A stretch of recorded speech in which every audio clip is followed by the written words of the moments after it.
तलाक दूंगी मगर मेरी एक शर्त है। जब मैं रात को घर पहुंचा तो मेरी पत्नी ने खाना लगाया। मैंने उसका हाथ अपने हाथों में लिया और कहा, मुझे तुमसे कुछ ज़रूरी बात करना है। वो शांत बैठकर खाना खा रही थी। उसके आंखों में कुछ डर साफ नजर आ रहा था। अचानक मुझे नहीं पता कैसे कहूँ, मगर मुझे उसे बताना ही था।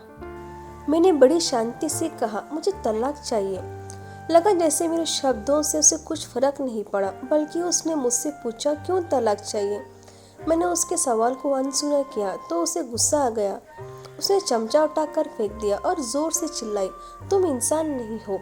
उस वक्त हमने एक दूसरे से बात नहीं की। वो रो रही थी।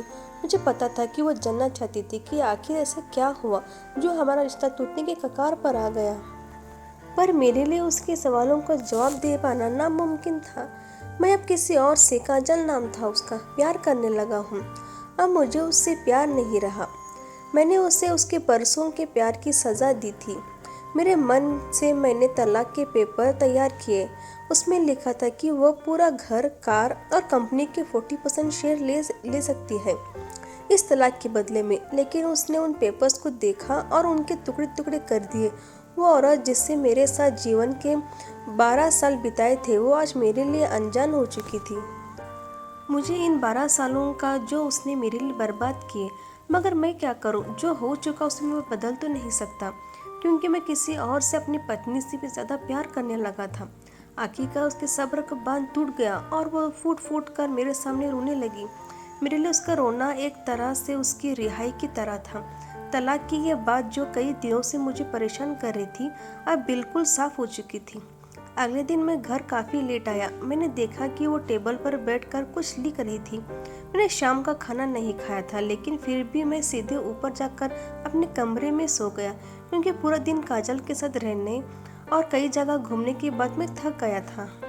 शायद रात को उसी टेबल पर लिखते लिखते सो गई थी। सुबह उसने तलाक देने की शर्त बताई। वो मुझसे कुछ भी लेना नहीं चाहती थी। उसे सिर्फ तलाक से पहले 1 महीने का समय चाहिए था। उसने आगाह किया कि इस 1 महीने में हम दोनों वही पुरानी वाले जीवन जिएंगे जितना संभव हो सके, क्योंकि आने वाले महीने में हमारे बेटे की परीक्षा है। वह नहीं चाहती थी कि हमारे टूटे रिश्ते की प्रभाव उसकी पढ़ाई पर पड़े। मुझे भी यह ठीक लगा, मगर वो कुछ और भी चाहती थी। जैसे शादी के दिन मैं उसे उठाकर अपने कमरे तक ले गया था, उसी तरह हर रोज 1 महीने तक मैं उसे शयनकक्ष से उठाकर मुख्य द्वार तक ले जाऊं। मुझे लगा यह पागलपन है, मगर इन आखिरी दिनों को थोड़ा अच्छा बनाने के लिए मैंने उसकी यह शर्त स्वीकार कर ली।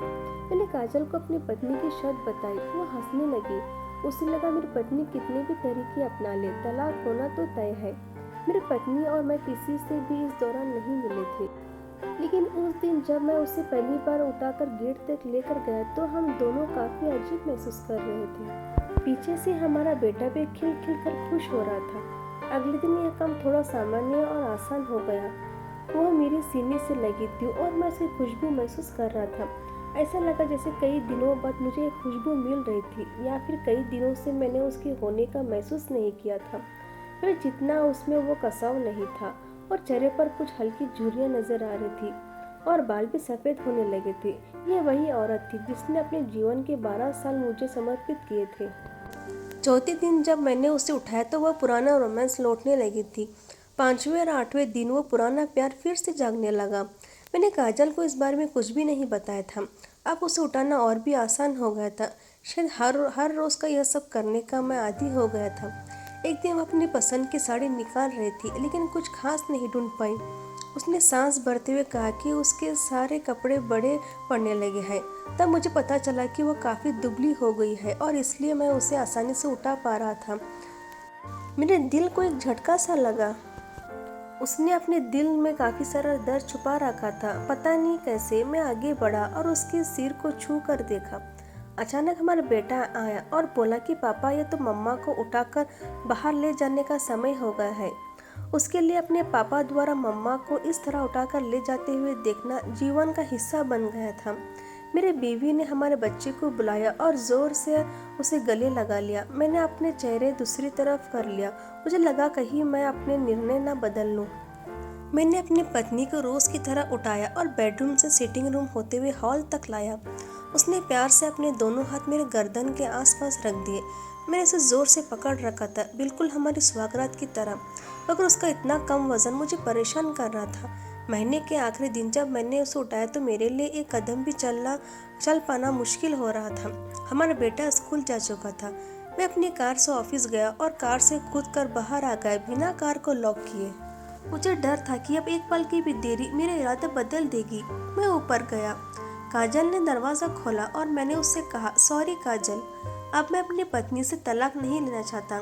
उसने मुझे देखा और मेरे सर पर हाथ फेर कर कहा, तुम्हें बुखार तो नहीं? मैंने उसका हाथ हटाया और कहा, सॉरी काजल, अब मुझे अपनी पत्नी से तलाक नहीं चाहिए।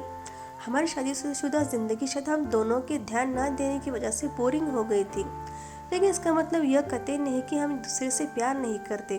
अब मुझे एहसास हुआ कि जिस दिन मैं उसे शादी करके अपने घर लाया था, उस दिन से जीवन के आखिरी दिन तक मुझे उसका साथ निभाना है। काजल के होश उड़ गए। उसने मुझे एक जोरदार झाड़ दिया मेरे मुंह पर। वो रोने लगी और दरवाज़ा अंदर से बंद कर लिया। मैं सीढ़ियों से नीचे उतरा और आकर अपने कार में बैठ गया। आगे एक फूल वाले की दुकान पर रुका और अपनी प्यारी पत्नी के लिए एक सुंदर सा गुलदस्ता लिया।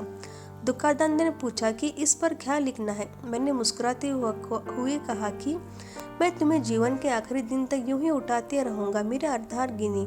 उस शाम जब मैं घर आया, हाथों में गुलदस्ता लिए, मेरे चेहरे पर एक मुस्कान थी। मैं ऊपर अपने कमरे की तरफ भाग कर गया, लेकिन तब तक वो मुझे छोड़कर इस दुनिया से जा चुकी थी, हमेशा के लिए। वो कई महीनों से कैंसर से लड़ रही थी, लेकिन मैं काजल के साथ इतना खोया हुआ था कि कभी ध्यान ही नहीं रहा। उसे पता था कि वो जल्दी ही मुझे छोड़कर जाने वाली है, इसलिए वो मुझे और मेरे बेटे के रिश्ते को टूटने से बचाना चाहती थी। मैं नीच उसे तलाक लेना चाहता था, लेकिन फिर भी उसने मुझे अपने बच्चे की नज़रों में एक प्यारा पति और पिता बना दिया था। जीवन की छोटी छोटी बातें रिश्ते में बहुत महत्व रखती है। बड़ा घर, बड़ी कार और बैंक बैलेंस से खुशियों का हिस्सा जरूर बन सकते हैं, मगर अपनों के बिना इनके कोई कीमत नहीं।